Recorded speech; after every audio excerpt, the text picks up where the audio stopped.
man is a singular creature. He has a set of gifts which make him unique among the animals, so that, unlike them, he is not a figure in the landscape, he is the shaper of the landscape.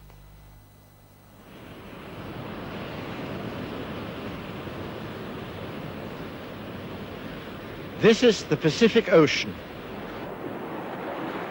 The California Indians used to say that at full moon, the fish came and danced on these beaches. And it's true that there is a local variety of fish, the grunion, that comes up out of the water and lays its eggs above the high tide mark. The females bury themselves tail first in the sand, and the males gyrate or dance round them and fertilize the eggs as they're being laid. The full moon is important because it gives 9 or 10 days between these very high tides and the next ones that will wash the hatched fish out to sea again.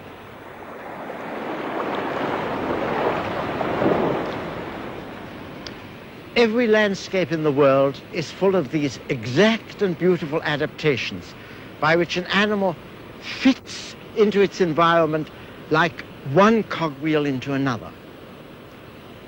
Millions of years of evolution have shaped the grunion to fit and sit exactly with the tides.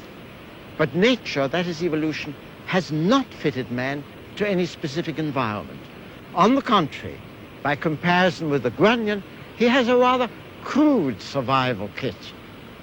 And yet, this is the paradox of the human condition, one that fits him to all environments. His imagination, his reason, his emotional subtlety and toughness make it possible for him not to accept the environment, but to change it.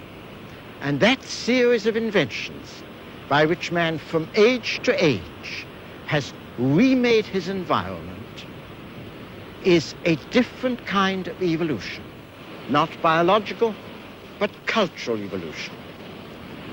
I call that brilliant sequence of cultural peaks the Ascent of Man.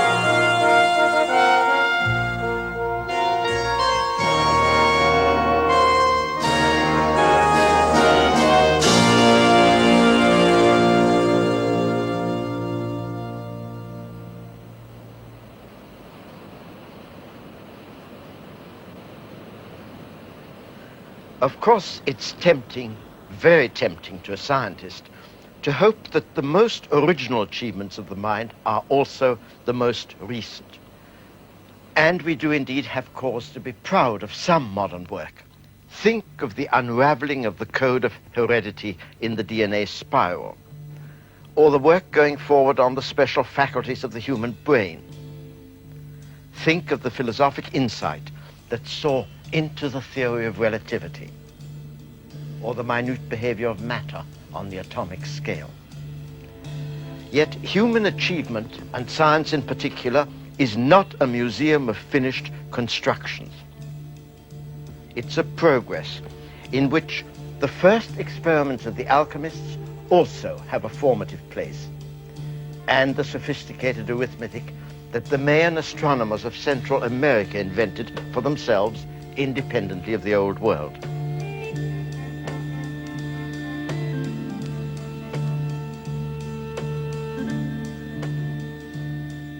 The stonework of Machu Picchu in the Andes and the geometry of the Alhambra are constructions as arresting and important for their peoples as the architecture of DNA for us.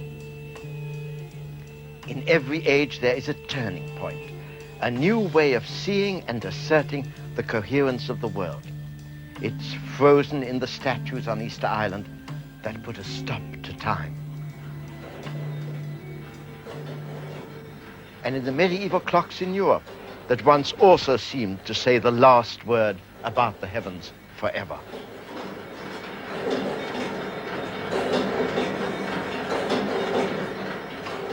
There's nothing in modern chemistry more unexpected than putting together alloys with new properties. That was discovered about the birth of Christ in South America and long before that in Asia.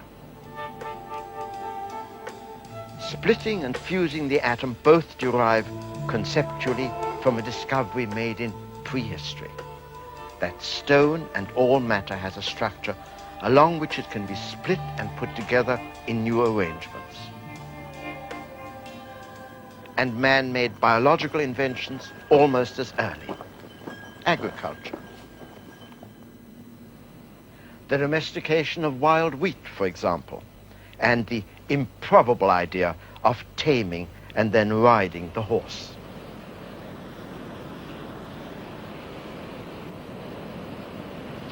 So, these programs or essays are a journey through intellectual history, a personal journey to the high points of man's achievement, what the poet Yeats called monuments of unaging intellect.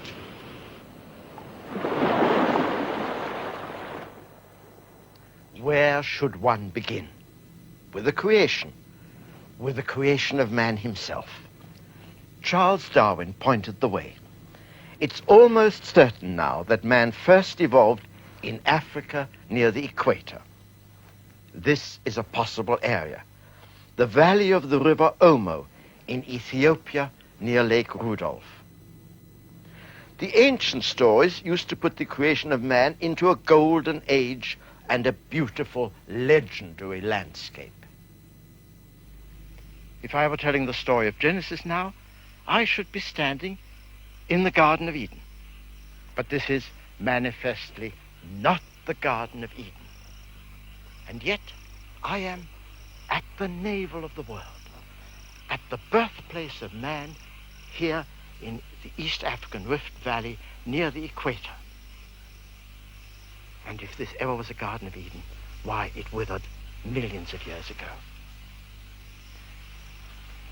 I've chosen this place because it has a unique structure. In this valley was laid down, over the last 4 million years, layer upon layer of volcanic dust. 4 million years ago, 3 million years ago, over 2 million years ago, somewhat under 2 million years ago. And then the Rift Valley buckled it, so that now it makes a map in time which we see stretching into the distance. These cliffs are the strata on edge. In the foreground, the bottom level, 4 million years old. And beyond that, the next lowest, well over 3 million years old. The remains of a creature like man appear beyond that, and the remains of the animals that lived at the same time. The animals are a surprise, because it turns out that they have changed so little. This is the Topi antelope now. The ancestor of man that hunted its ancestor 2 million years ago would at once recognize the Topi today. But he would not recognize the hunter today, black or white, as his own descendant.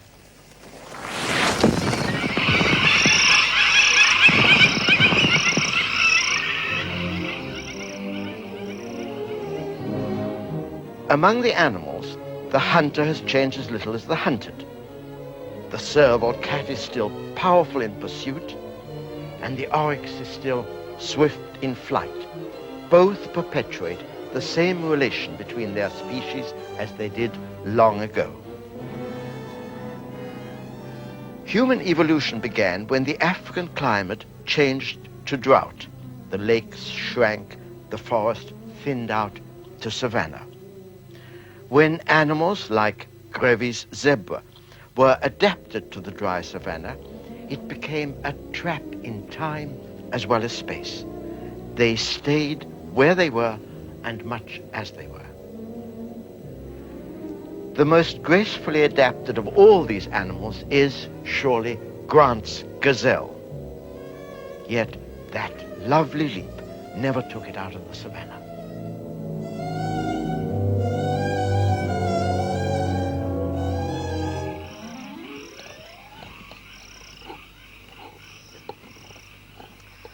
In a parched African landscape like this at Omo, man first put his foot to the ground. That seems a pedestrian way to begin the ascent of man. And yet it's crucial.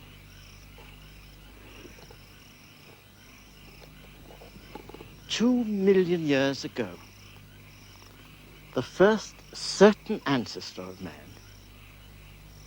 walked with a foot which is almost indistinguishable from the foot of modern man. The fact is that when he put his foot on the ground and walked upright, man made a commitment to a new integration of life, and therefore of the limbs. The one to concentrate on, of course, is the head. This is what it looked like just over 2 million years ago. It's a historic skull. It wasn't found here at Omo, but south of the equator, at a place called Tong, by an anatomist called Raymond Dart. It's a baby, 5 to 6 years old, and the skull has been badly twisted. Yet Dart instantly recognized two extraordinary features. One is that the foramen magnum, that's the hole in the skull that the spinal cord comes up through to the brain, is upright, so that this was a child that held its head up. And the other is the teeth. The teeth are always telltale. They're small, they're square. These are still the child's milk teeth. They are not the great fighting canines that the apes have. That means that this was a creature that was going to forage with its hands and not its mouth. That was probably eating meat, raw meat, and almost certainly making tools, pebble tools, stone choppers, to carve it, to hunt. Dart called this creature Australopithecus. It's not a name that I like. It just means southern ape. For me, the little Australopithecus baby has a personal history. In 1950, when its humanity was by no means accepted, I was asked to do a piece of mathematics. Could I combine a measure of the size of the teeth with their shape so as to discriminate it from the teeth of apes? I'd never held a fossil skull in my hands, and I was by no means an expert on teeth. But it worked pretty well.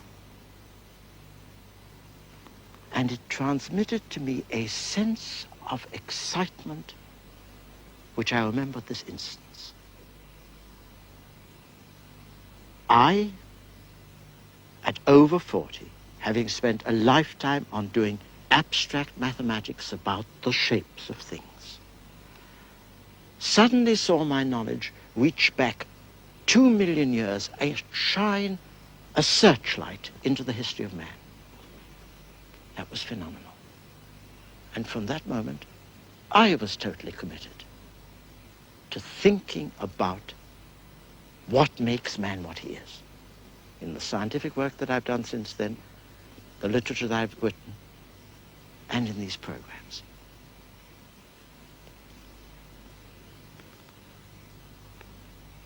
I don't know how the tongue baby began life, but to me, it still remains the primordial infant from which the whole adventure of man began. The human baby, the human being, is a mosaic of animal and angel. For example, the reflex that makes the baby kick is already there in the womb. Every mother knows that. And it's there in all vertebrates. Here, at 11 months, it urges the baby to crawl. That brings in new movements, and they then lay down and consolidate the pathways in the brain, the cerebellum, that will form a whole repertoire of subtle, complex movements and make them second nature to him. Now the cerebellum is in control. All that the conscious mind has to do is to issue the command. And at 14 months, the command is stand.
What are the physical gifts that man must share with the animals? And what gifts make him different? The starting response of the runner is the same as the flight response of the gazelle. He seems all animal in action. The heartbeat goes up. The heart is pumping 5 times as much blood as normal, and 90% of it is for the muscles. He needs 20 gallons of air a minute now to aerate his blood. That shows up as heat in infrared films. The blue or light zones are hottest, the red or dark zones are cooler. The main chemical action is to get energy for the muscles by burning sugar there. But 3/4 of that is lost as heat. At this speed, the chemical burn-up in the muscles is too fast to be complete. The waste products of incomplete burning now foul up the blood. This is what causes fatigue and blocks the muscle action until the blood can be cleaned with fresh oxygen.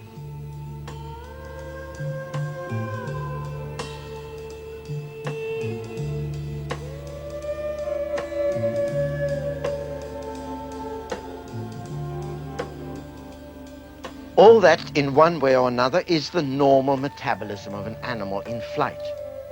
But the runner was not in flight. The shot that set him off was the starter's pistol. And what he was experiencing, deliberately, was not fear but exaltation. The runner is like the child at play. His actions are an adventure in freedom. And the only purpose of this breathless chemistry was to explore the limits of his own strength. There are physical differences between man and the other animals, even between man and the apes. The athlete grasps his pole, for example, with an exact grip that no ape can quite match. Yet, such differences are secondary by comparison with the overriding difference, which is that the athlete is an adult whose behavior is not driven by his immediate environment. In themselves, his actions make no practical sense at all. They are an exercise that is not directed to the present.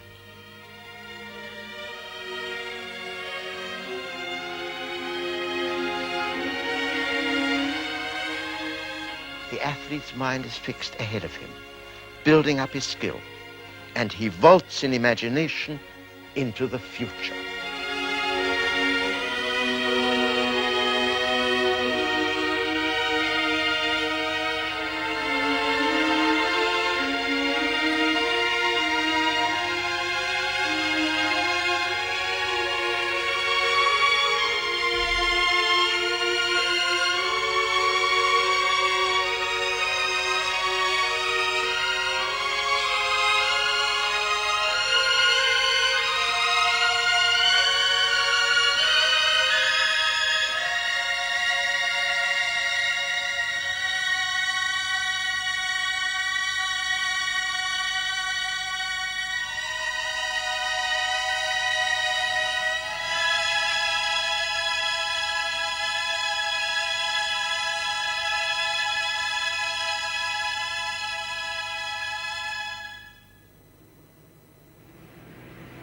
The pole vaulter is a capsule of human abilities. The grasp of the hand, the arch of the foot, the muscles of shoulder and pelvis, the pole itself, in which energy is stored and released like a bow firing an arrow. It's the invention of the pole, the concentration of the mind at the moment before leaping, which gives it the stamp of humanity. If I'm to take the Ascent of Man back to its beginnings in the animal, it's the evolution of the head and skull that has to be traced. Unhappily, over the 50 million years or so to be talked about, there are only 6 or 7 essentially distinct skulls. So that in order to trace the continuity, I'm putting them on a computer which will lead from one to the next. Begin 50 million years ago with this small tree-dwelling creature, a lemur, whose skull is being turned upside down. You can see the foramen magnum at the back. This is a creature that hung, not held its head on the spine. And it has the essential marks of the primates. That is the family of monkey, ape, and man. From the whole skeleton, we know that it has fingernails, not claws. It has a thumb that can oppose, at least in part, the hand. And it has, in the skull, the 2 features that really mark the beginning of man.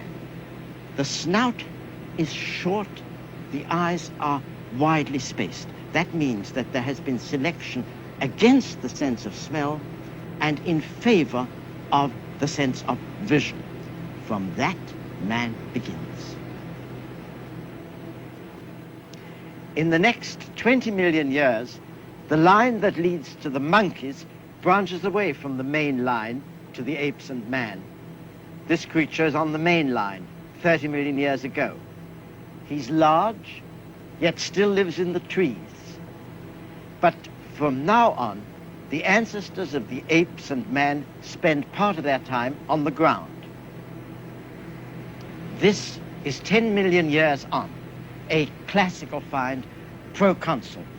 The brain is markedly larger. The eyes are now fully forward in stereoscopic vision. They tell us how the ape and man line was moving. But alas, this creature is on a branch line, the ape line. The teeth show us that it is an ape, because the way in which the jaw is locked by the big canines is not manlike. It's the change in the teeth that signals the separation of the line that leads to man. This creature is 14 million years old, and we only have pieces of the jaw. But it's clear that the teeth are level and more human. There is now a blank in the fossil record for about 10 million years. Then, perhaps 5 million years ago, we come certainly to the relatives of man. This is a cousin of man, not in the direct line to us, a heavily built Australopithecus who is a vegetarian. The teeth that survive are pitted by the fine grit that he picked up with the roots that he ate. His cousin on the line to man is lighter, visibly so in the jaw, and is probably a meat eater. This is the nearest thing to what used to be called the missing link. Australopithecus from Africa, a grown female. The town child with which I began this program would have grown up to be like this, fully erect, walking, and with a large brain between a pound and a half. That's the size of the brain of a big ape now. But of course, this was a small creature, standing only 4 feet high. Indeed, recent finds by Richard Leakey suggest that by 2 million years ago, the brain was larger even than that.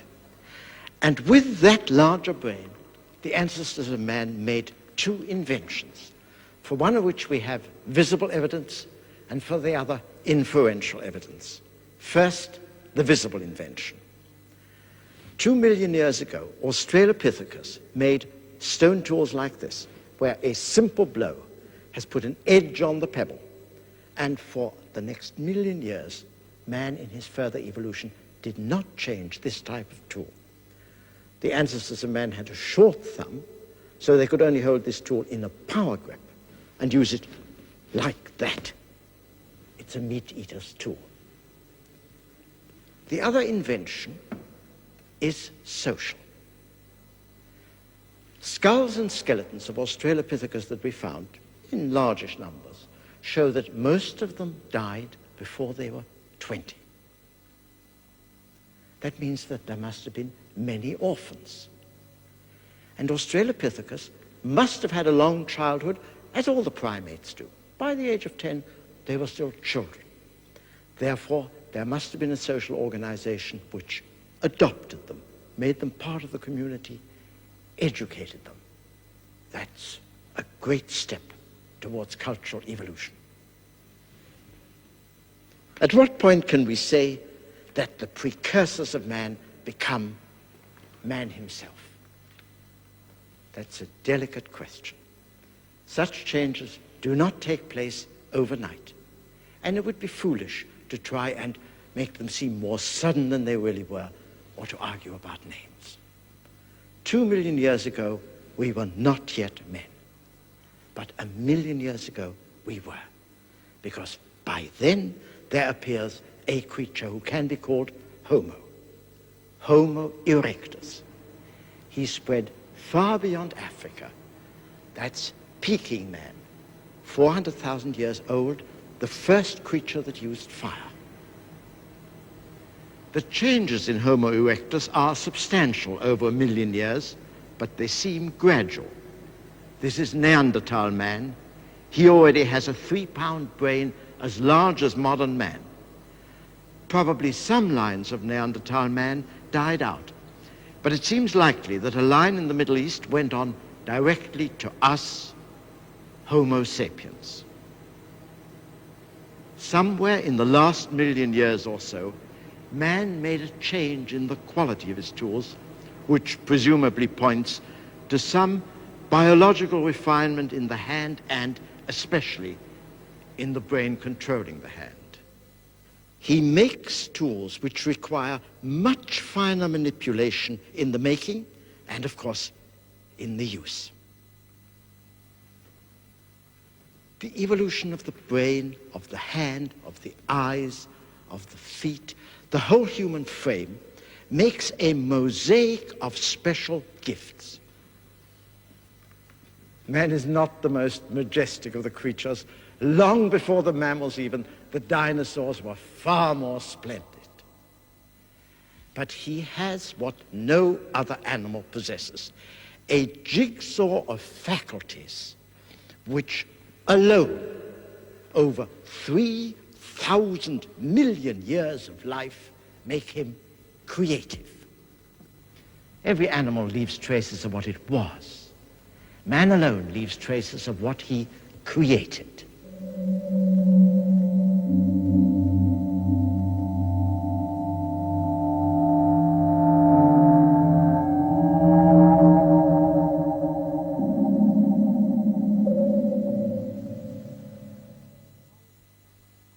From the ancestral Australopithecus onwards, the family of man ate some meat.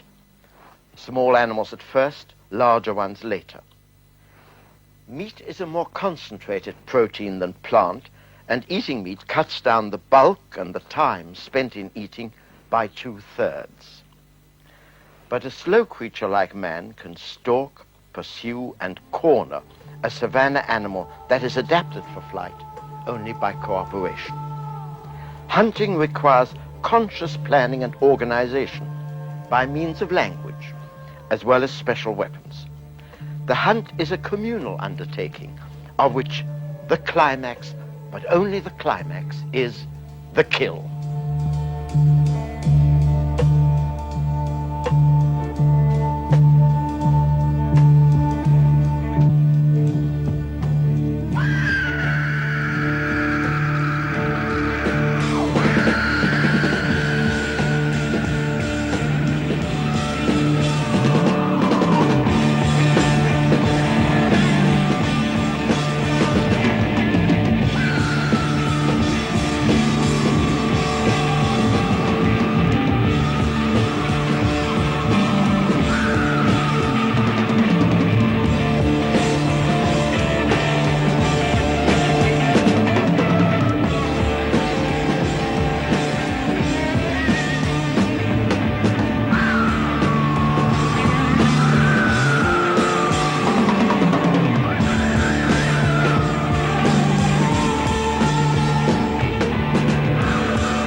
Hunting cannot support a growing population in one place. The limit for the savanna was not more than 2 people to the square mile. At that density, the total land surface of the Earth could only support the present population of California, about 20 millions, and could not support the population of Great Britain. The choice for the hunters was brutal: starve or move. They moved away over prodigious distances. By 1 million years ago, they were in North Africa. By 700,000 years ago, they were in Java. By 400,000 years ago, they had marched north to China in the east and Europe in the west. These incredible migrations made man, from an early time, a widely dispersed species, even though his total numbers were quite small, perhaps 1 million. What is even more forbidding is that man moved into the north just when the climate there was turning to ice.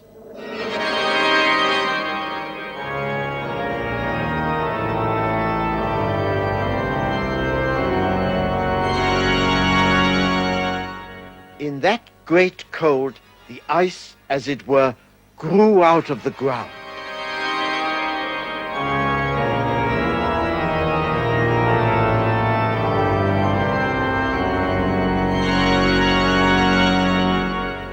The northern climate had been temperate for immemorial ages, literally for several 100 million years. Yet just when Homo erectus settled in China and northern Europe, a sequence of 3 separate ice ages began. The first was at its fiercest when Peking man lived in caves 400,000 years ago. It's no surprise to find fire used in those caves for the first time.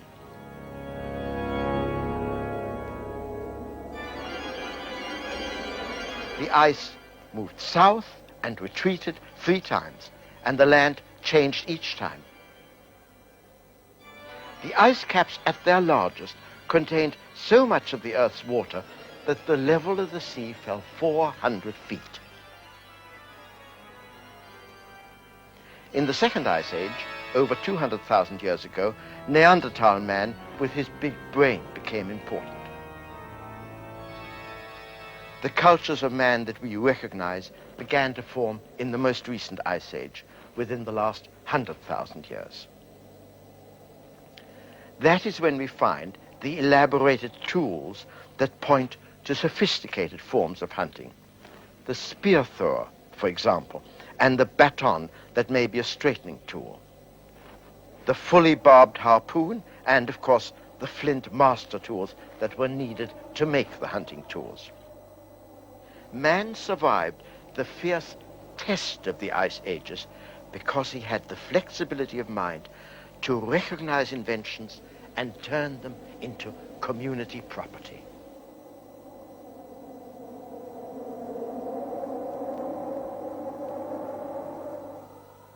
Evidently, the ice ages worked a profound change in the way man could live. They forced him to depend less on plants and more on animals.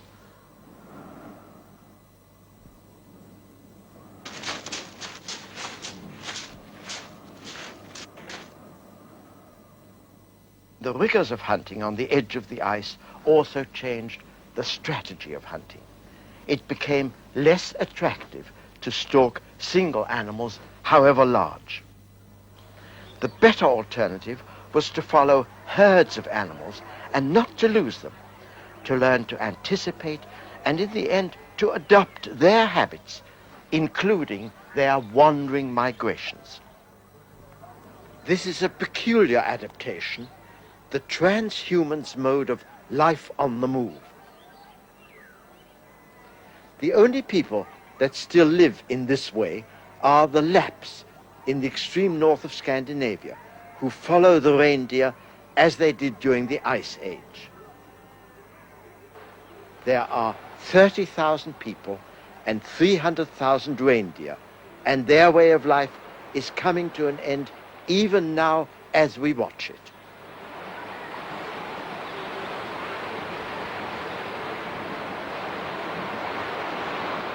The herds go on their own migration across the fjords from one icy pasture of lichen to another, and the Lapps go with them. But the Lapps are not herdsmen. They do not control the reindeer. They have not domesticated it. They simply move where the herds move.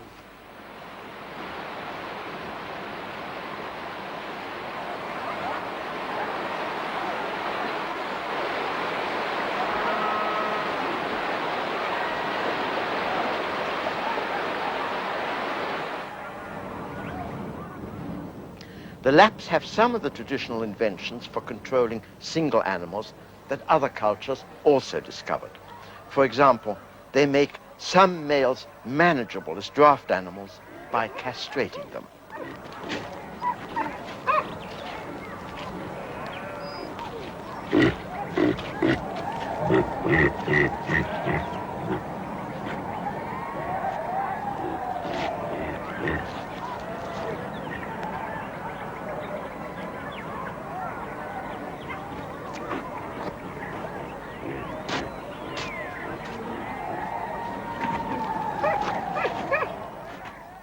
It's a strange relation. The Lapps are entirely dependent on the reindeer. They eat the meat, a pound a head each every day, They use the sinews and fur and hides and bones. They drink the milk. They even use the antlers. And yet the Lapps are freer than the reindeer because their mode of life is a cultural adaptation and not a biological one. The adaptation that the Lapps have made, the transhuman's life on the move in a landscape of ice, is a choice that they can change. It's not irreversible as biological mutations are. Making a shelter from reindeer hides is an adaptation that the Lapps can change tomorrow.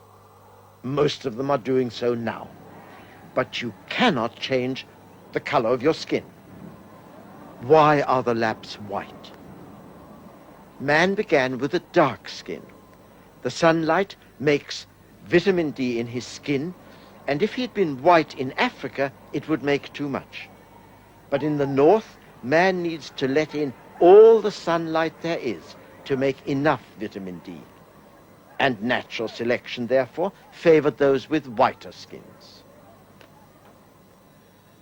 The biological differences between different communities are on this modest scale.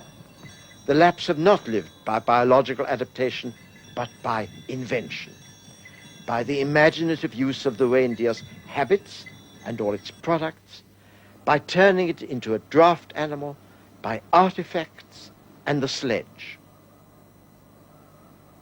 Surviving in the ice did not depend on skin color. The Lapps have survived, man survived the ice ages by the master invention of all, fire.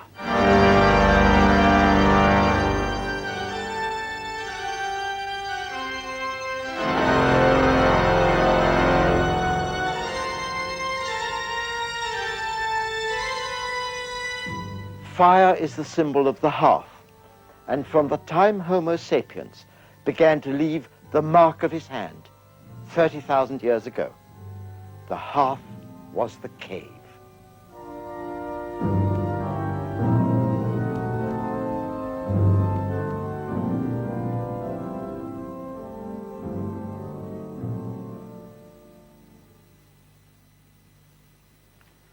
For at least 1 million years, man, in some recognizable form, lived as a forager and a hunter. We have almost no monuments of that immense period of prehistory, so much longer than any history that we record.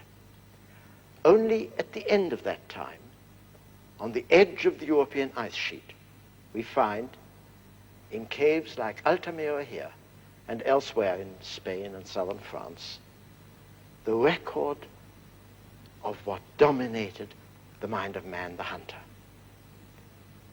There we see what made his world and preoccupied him. Knowledge of the animal that he lived by and stalked.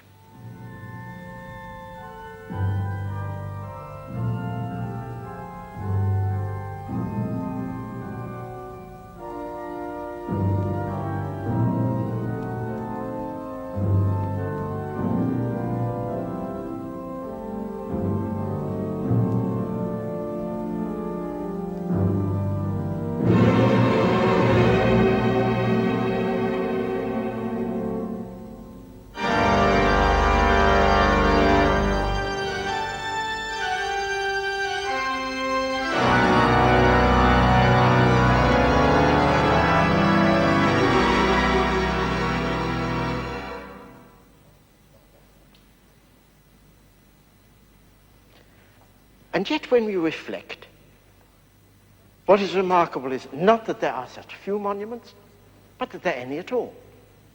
Man is a puny, slow, awkward, unarmed animal.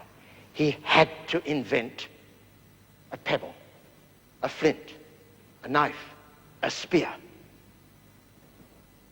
But why, to these scientific inventions, which were essential to his survival, did he from an early time add those arts that now astonish us? Decorations with animal shapes.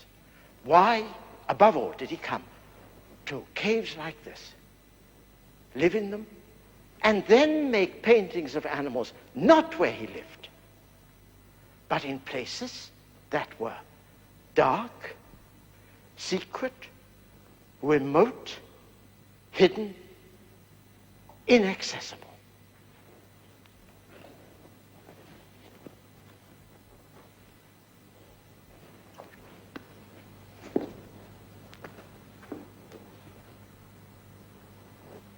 The obvious thing to say is that in these places the animal was magical. But magic is a word which explains nothing. It says that man believed he had power, but what power? Here I can only give you my personal view. I think that the power that we see expressed here for the first time is the power of the forward-looking imagination. In these paintings, the hunter was made familiar with dangers which he knew he had to face, but to which he had not yet come. When the hunters were brought here into the secret dark, and the light was suddenly flashed on the pictures, he saw the bison as he would have to face him. He saw the running deer. He saw the turning boar. The moment of fear was made present to him. His spear arm flexed with an experience which he would have and which he needed not to be afraid of. We also look here through the telescope of the imagination. The imagination is a telescope in time. We are looking back at the experiences of the past. The men who made these paintings, the men who were present, looked through that telescope forward. They looked along the ascent of man, because what we call cultural evolution is essentially a constant growing and widening of the human imagination. The men who made the weapons and the men who made the paintings were doing the same thing, anticipating a future as only man can do, inferring what is to come from what is here. All over these caves, the print of the hand says that this is my mark. This is man.